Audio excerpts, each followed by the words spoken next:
Sa'yo, o aking Diyos, pag-ibig mo laging nadarama.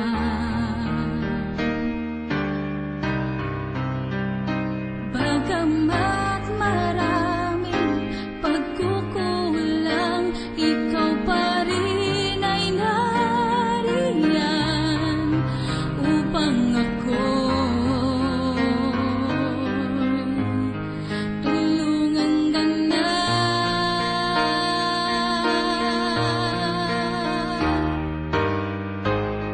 Kaya naman ang buhay ko sa'yo lang ilalaan, upang maparangalan ang pangalan mo. Sa'yo lamang.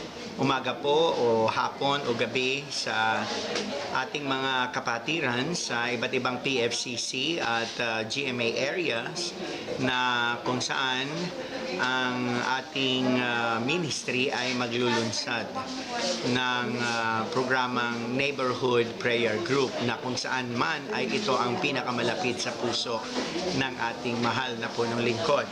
In line with the Catholic Church sa panahon ngayon ay they are introducing since this is the year of faith, they are introducing the new evangelization na wherein ang mahalaga ay lahat ng mga mamamayan ay maabot ng salita ng Diyos. Kaya on our part sa ating El Shaddai Ministry, sapagkat tayo ay nasa ilalim ng Katolikong Simbahan, ang ating mahal na punong lingkod ay maglulunsad ng programang Neighborhood Prayer Group, upang sa ganon ay ang lahat ng mga barangay at mga lugar natin na kung saan naroon tayo ay ating pupuntahan sa pamamagitan ng pananalangin at pagbabahagi ng ating mga karanasan sa buhay natin na kung saan tayo ay binago ng ating Panginoong Diyos sa pamamagitan ng pakikinig ng magandang balita. Kaya mga kapatid ko kay Kristo, mayroon po tayo ngayong gagawin at kayo ay ititrain kung paano i-implement ang Neighborhood Prayer Group. Dahil ang pinakamotibo, ang ating pinaka-vision dito ay, or objective ng ating mahal na punong lingkod, na ang lahat ng mga mamamayan ay maibalik sa parokya where we belong. In other words, sa English, tinatawag po ito ng back to the parish. Paano ito magagawa? Sa pamamagitan ng pagbibisita ng bahay-bahay ng mga bawat pamilya na bibisitahin ng ating mga miyembro ng El Shaddai na mga manggagawa. At sila po ay magbabahay-bahay, 3 tao sa isang bahay, na doon kayo ay magtitipon at doon din naman mararanasan natin ang pagbabahagi ng magandang balita, magpapanalanginan at magkukumustahan na rin po. At ang ito pong grupo namin na pupunta sa inyong mga bahay-bahay ay will be going there only for 30 minutes para sa ganon ay mabigyan din ng pagkakataon na maabot namin sa inyo ang kahalagahan ng salita ng Diyos. Kaya makinig po tayo, pakinggan natin, panuurin natin kung paano natin i-implement, mga kapatid, ang Neighborhood Prayer Group. Maraming salamat po. Nawa, abang ito'y pinanonood natin, ay ito rin ang gagawin natin sa mga bahay-bahay na pupuntahan natin. Mayroon po tayo mga steps. Ang una po ay magpapadala po tayo ng makikipag-usap muna po tayo sa parish priest at makikipag-usap din po tayo sa barangay kapitan para sa pagbahay-bahay wala tayong masakasaan. At habang nagbabahay-bahay tayo na ibabalita natin kasama ang barangay captain at with the permission of the parish priest, magbibigay po tayo ng mga flyers. 1 week po yon. Ang ito'y tawag nito information drive. Pagkatapos po ng information drive, kokolektahin po ng mga manggagawa ang mga ibinigay nating mga pamphlets kung sino at saan at anong oras pwedeng dalawin ang mga pamilya at pwede rin nilang ilagay kung anong mga specific dates na sila ay pwedeng dalawin. At pag nakuha na po natin ang mga schedule with your PFCC heads, i-coordinate nyo na po ang inyong ang calendars at ang kanilang mga araw na kung kailan sila pwedeng dalawin. At with that, ready na po, pupunta na po ang mga team. Ang team po is composed of 3, at most composed of 4. Huwag pong magkukulang ng 3, huwag naman pong sosobra ng 4. Composed of 3 or 4 members ang bawat team na pupunta sa bahay-bahay. Kung kailangan nyo po ng sulat ni Bishop Bacani, nakaready po sa amin yon para yon ay ibibigay din natin sa mga kora paroko na pupuntahan natin. So, together, para sa akin po, lahat po tayo ay makinig, pag-aralan, at isabuhay. Maraming salamat po.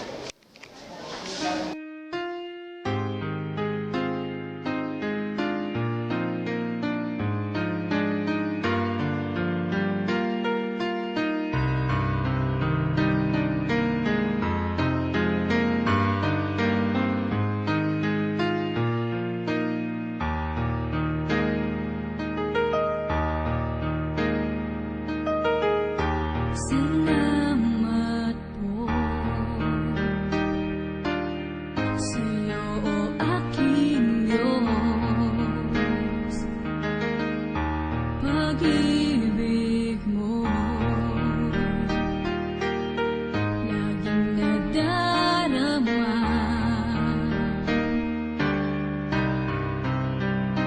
Bagamat maraming pagkukulang, ikaw pa rin ay nariyan upang ako'y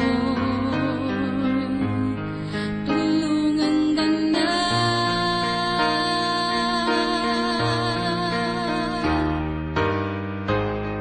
Kaya naman ang buhay ko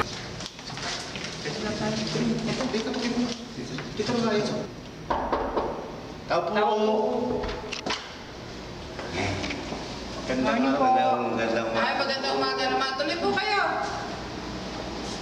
Magandang umaga. Tuloy po kayo. Tuloy po kayo. Salamat po. Tuloy po kayo. At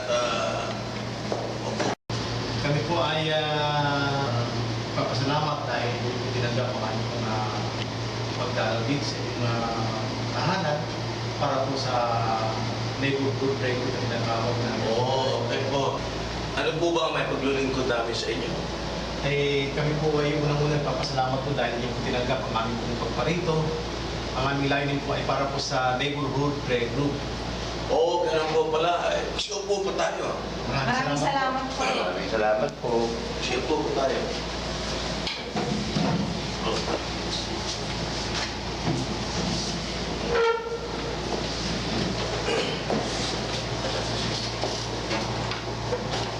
Ganda pala ng bahay ninyo. Maraming po salamat sa pagkatulong ng ating Panginoon. Para nila nagkaloob sa atin. Kami na papasalamat. Pala si Brother Che Corrales, isa po sa mga maggawa sa gawain ng Kasiday. At siya po ang kasama si Sister Virgie, Sister Virgin. Magandang araw po. Magandang araw po. si Brother Brother po. Isa po. at ang ayon pong dahilan ng pagparito ay para po malaman ninyo ang tungkol sa MPG at kung may isagawa sa mga kapitbahay. Pati ko na rin po sa inyo.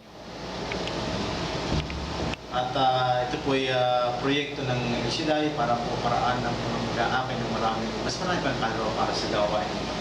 Siyempre, bukod doon ay madaligan ng ating pananampalataya. Maganda po pala ang layunin nyo. Pero paano po ba tayo magsisimula? Of course, kadalasan po ito ay panalangin muna, pagkatapos ay pagbasa ng salita ng Diyos, at pagkatapos ang bawat miyembro ng pamilya ay ipapanalangin po namin. At yan naman po ay para po magdala kami ng blessings sa isang pamilya. Mas maganda nga kung may mga anak po ba kayo? Sa ngayon po, kami po lamang mag-asawa sa aming bahay. Ay mga anak namin ay may asawa na may mga pamilya na nakahiwalay na sa amin. Ano yung El Shaddai? Maraming salamat po na itanong po ninyo tungkol sa El Shaddai. Ang El Shaddai po ay isa sa pangalan ng Diyos. At ito po naman nasa Biblia pa rin.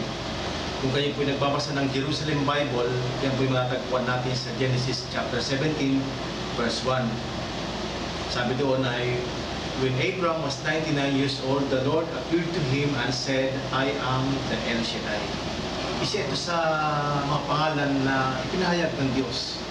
Ang Diyos naman, si Yahweh El Shaddai. At ito, layunin nga po nito ay siyempre ay matulungan ang bawat mananampalataya na madiligan ang kalang pananalig sa Diyos sa magitan ng pagpapahayag ng salita ng Diyos, mga panalangin, at siguro di pa ninyo natatanong, ito ay Katoliko din. Oo, di ba buti pala naman? Oo, Katoliko din. At kami po ay Katoliko rin. Mhm. At kaya nasisiyan po kami dati ay mga Katoliko rin. Paano po naman tayo magsisimula? Ito po isimulan natin sa ang neighborhood prayer group ay kadalasan nagsisimula doon sa panalangin. Kung meron po namang mga pwedeng umawit, ito sinasama ng pag-awit ng Camp Holy Spirit at susundan po ng panalangin at pagbasa ng salita ng Diyos. At kung kayo po ay kung marapati po rin yun, pwede po kayong magbahagi ng mga insight o di kaya karanasan tungkol sa salita ng Diyos. Simula na po tayo. Pwede po. Okay. Pwede po. Madalangin po tayo. Tayo ba? So, awit mo natin. Kailangan po ba tayo magkakawang kamay? Po, para mas maranasan natin ang pagkakaisa sa Espiritu ng Panginoon. Awitin mo natin ang Come Holy Spirit. Come Holy Spirit, I need you. Come Holy Spirit, I pray. Pasensya na po kayo, di ko alam mas recordings. Your power, in your own special way. Please hum the song.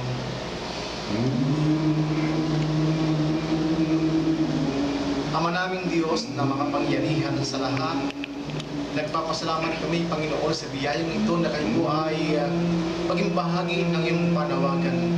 Kapuri-puri ka, Yahweh. At sa araw na ito, nagpapasalamat kami sapagkat may mga taong tumutugon sa iyong panyaya na tumanggap na iyong salita upang pandilig ito ng aming pong pananampalataya. Sa aming pagparito, kami ay magtamasa po na iyong kapatawaran at nawa, Panginoon, ay magamit po kami na instrumento ng pagpapahayag ng mabuting balita sa mga taong aming dinatnan sa tahanan ito. Yes. Pagpalaan pong bawat isa, gamitin kami, Panginoon, na alulod ng ipagpapala at kung aming samantalangin at pinapasalamatan sa magitan ni Kristo na aming Panginoon, sa ngalan ng Ama, ng Anak at ng Espiritu Santo. Amen. Amen. Mari po tayong makaupo muna. Salamat sa Diyos. Yes. Di po namin kahabaan ang aming pagparito. Unahin na natin ang salita ng Diyos. Ayon po sa John 7, 37 to the following verses, ay meron po sinasabing Panginoon. Pakibasa, kapatid na Virgie. Ang sabi po dito, so walang yes and tatay, so magsalusaluhan na lamang po natin ito. Ano po, sister? Okay. Ang pamagat po nito, mga bukal ng tubig na nagbibigay buhay. Sa huli at pinakatanging araw ng pista, tumayo si Jesus at malakas na sinabi, ang nauuhaw ay lumapit sa akin at uminom. Ayon sa sinasabi ng kasulatan, mula sa puso ng nananalig sa akin ay dadaloy ang tubig na nagbibigay buhay. Tinutukoy niya ang espiritong tatanggapin ng mga nananalig sa Kanya. ng panahong yun ay hindi na naipagkakaloob ang Espiritu Santo sapagkat hindi pa nagaganap ang pagkamatay at muling pagkabuhay ni Jesus. Ito po ang mabuting balita ng ating Panginoon. Pinupuri ka namin, Panginoon. Pupuri ka lang. Di naman po kami mangangaral, kundi ito naman po ay tungkulin po natin mag-share kung anong ating pumasabi doon sa ating nabasa. Kung di man natin alam, maaari natin ibahagi ang kung ano man naka tumama sa ating ano ba tawag doon, ating karanasan. Gusto ko lang po itanong kung ano ibig sabihin po ng pagdaloy ng tubig na sinasabi po niya sa binasa. Yung tubig na nagbibigay buhay. Bibigay po. Opo, yun po. Ito po ang tinutukoy po dito, mga kapatid. Ito po yung ating Panginoon Jesus na siya po ang sabihin na po natin na sa buhay talaga natin, wala po talaga tayong magagawa kung tayo po ay hiwalay sa ating Panginoon. Kung ito po ay literal na tubig, hindi po ba tayo hindi sa maghapon na lang, hindi tayo po pwede na hindi po tayo makakainom ng tubig, hindi po ba? So, ganun din po, kaya nga po kami ipasalamat sa Panginoon na ito po ba ay basa niyo po o may nakarating po sa inyo ng mga flyers namin na ipinapamigay? Hindi po, yung po lang namin na kailan namin nasupungan na binasa po. Opo. So, ito nga po na yung tinutukoy po dito na tubig na nagbibigay buhay, ito nga po yung ating Panginoon Jesus na siya pong dinadala namin sa inyo, sa pamilya ninyo, at naniniwala naman po kami na kapag ito po ay tinanggap nyo, kapares po ngayon, pasalamat po kami na kayo po ng inyong sister, at kayo po na narito kasama po namin na sasaluhan nga po natin ang salita ng Diyos. Kaya naniniwala po tayo na yung ating mga kahilingan ay tunay naman nga po na ipagkakaloob ng Panginoon na siya nga pong tinutukoy dito na siyang tubig na nagbibigay buhay. Ay, napakaganda naman pala niya, no? Saka kami po pareho po kami na tinawag ng Panginoon Diyos. Dahil sa Panginoon Diyos, may bagong buhay namin. At talagang napakaganda po na kami po ay tayo po ay magkaisa at magpuri tayo sa Panginoon Diyos. Kayo po ano po ba kayo no?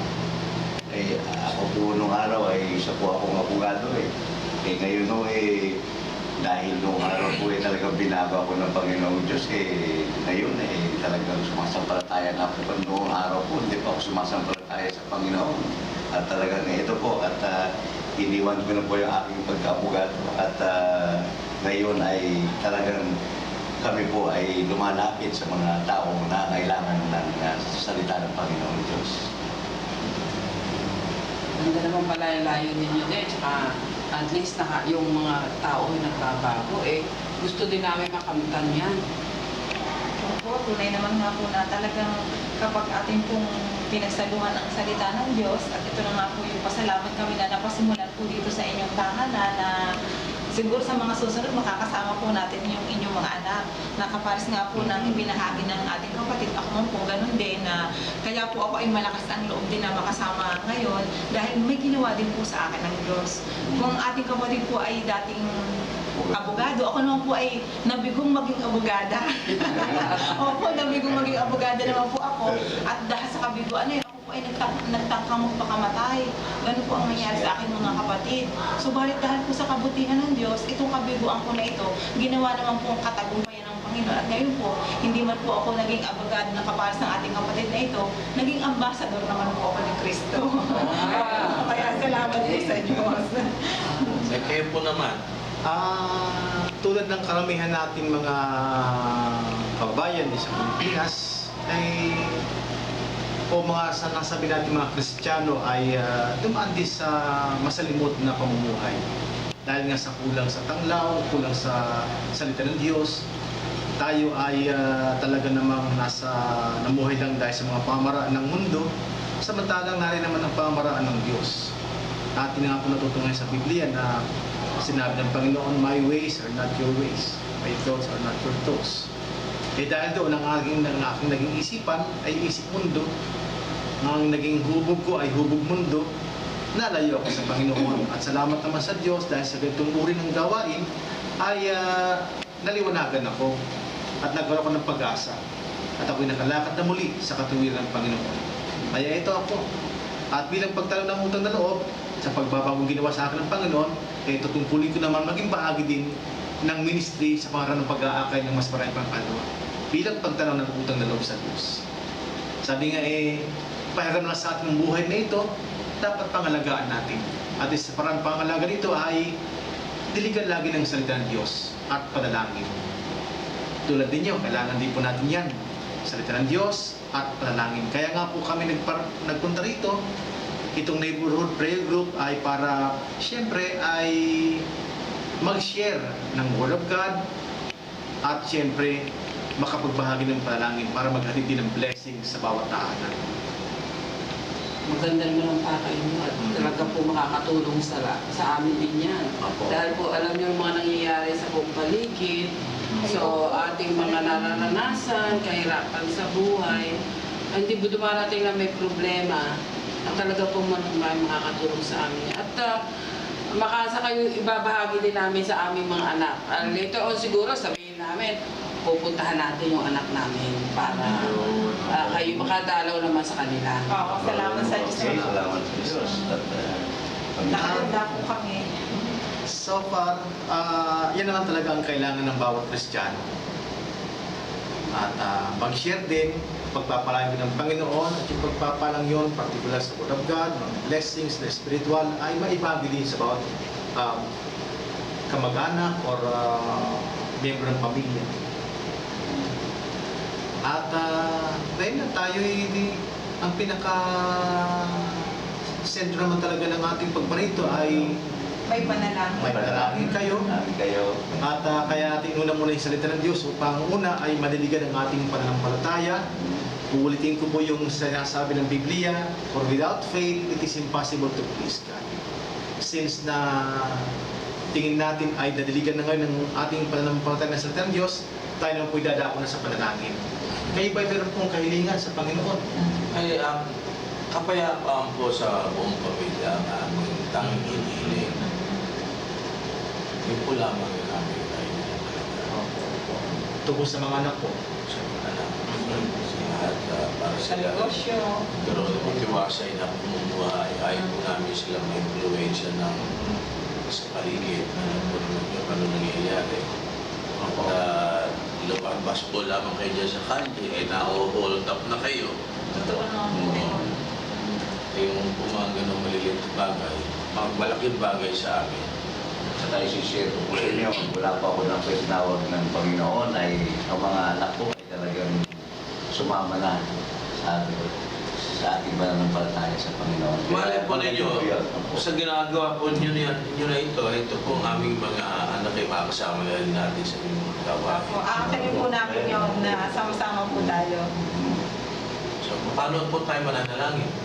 Ayan, at kaya po nang tanong muna kami ng kung anong kung meron kayong kahilingan, upang nang sagot ay makakuha namin kung ano talaga ang aming ipapanalangin. Ano ang ating ipapanalangin. Sabi nga po ng banal na kasulatan na saan man may dalawa o higit na nagkatipon sa kanyang pangalan, siya ay nasa kalagitnaan. At sinabi din niya, pangako din niya na anumang inyong hilingi sa aking pangalan, ang hilingin niyo na ito'y aking gagawin para sa inyo. Manalangin na tayo.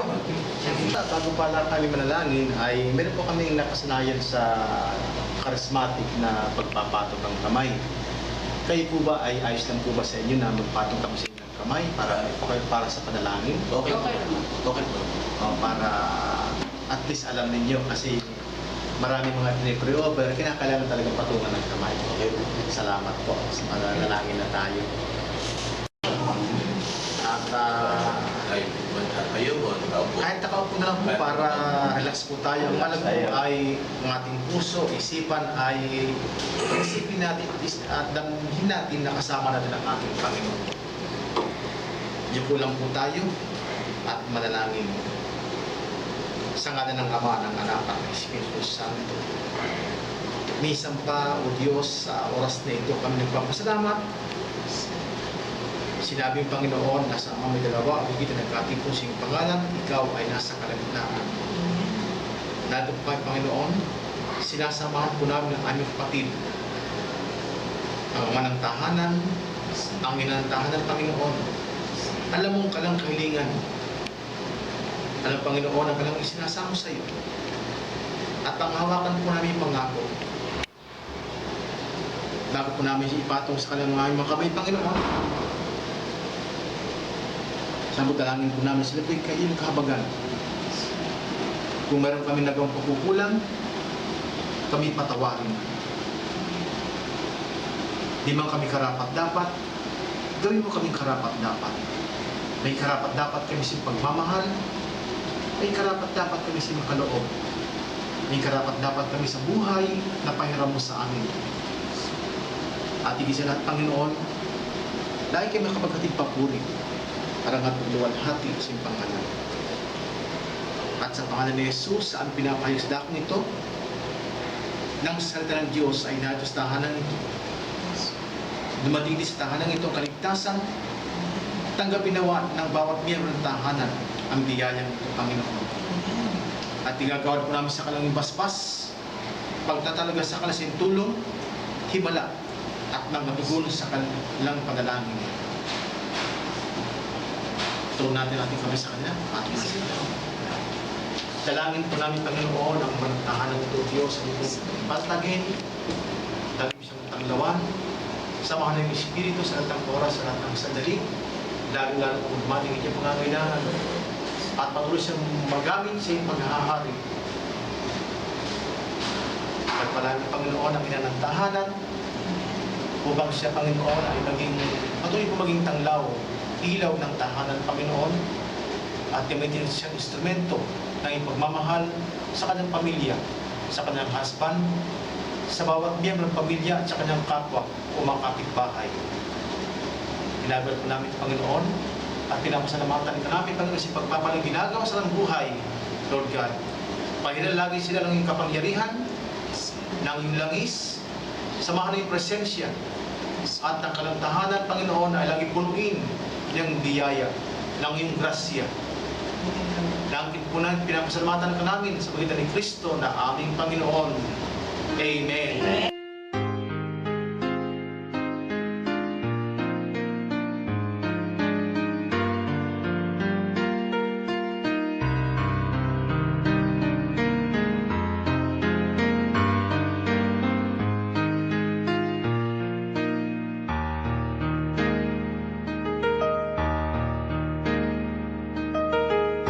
Salamat po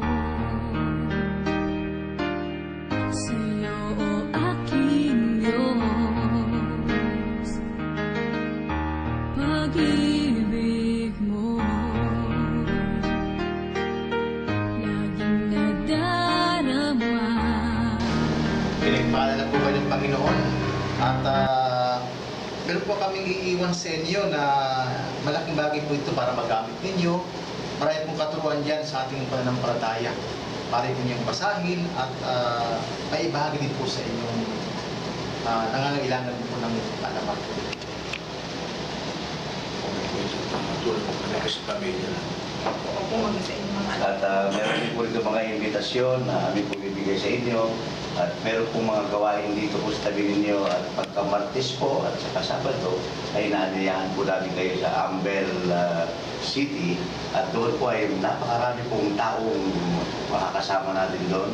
Nag-iisa sa sandiwa, nag-iisa sa pananalig sa Panginoong Diyos. Kaya ibibigay ko po sa inyo ito mga flyers na ito para sa mga gawain po natin sa malapit sa inyong lugar.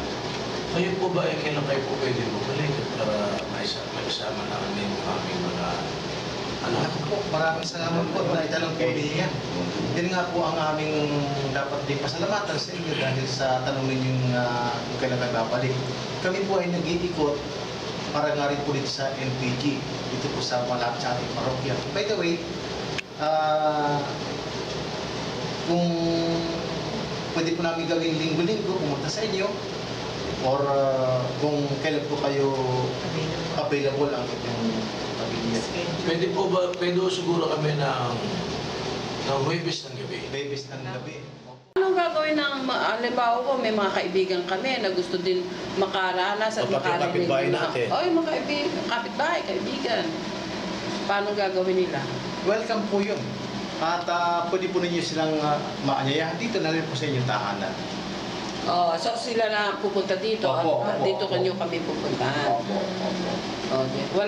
Mabuti naman. Opo, at yun naman talaga din po ang layunin nga nitong NPG na magdalanginan po yung magkakapit-bahay. At salamat sa Diyos na napasimulan po dito sa inyo. Kaya angkinin po natin sa susunod, mas marami po tayo. Tsaka kahit naman wala po pinipiling relihiyon, kahit Ay, na ano. opo, welcome po lahat. Welcome po.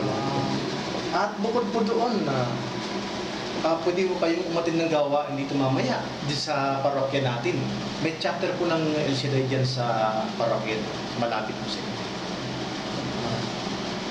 Kami po ay hindi na po magtatagal. May pupuntahan pa po kami isang magkakapitbahay.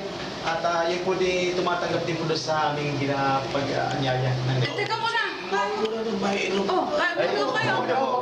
Huwag na kayo magkabala. Yung lamang kami yung tinanggap dito, malaking kaganapan po sa amin. Malaking bagay na po yun. Maraming salamat po. Maraming salamat sa pagdating nyo. Kayo po sana ay pagpalain at biyayaan ng Panginoon Salamat din sa mga ginagawa ninyo. Salamat po. Sa muli po natin pagkikita. Ayan, salamat po. More blessings. More Maraming blessings. salamat po. God bless More po. blessings. Salamat sa Pagpalain pagdating kayo nyo. ng Panginoon. Hindi ka po God bless po sa inyo. God bless po sa pamilya niyo. God bless po. Mag-ingat po lang kayo. Salamat po.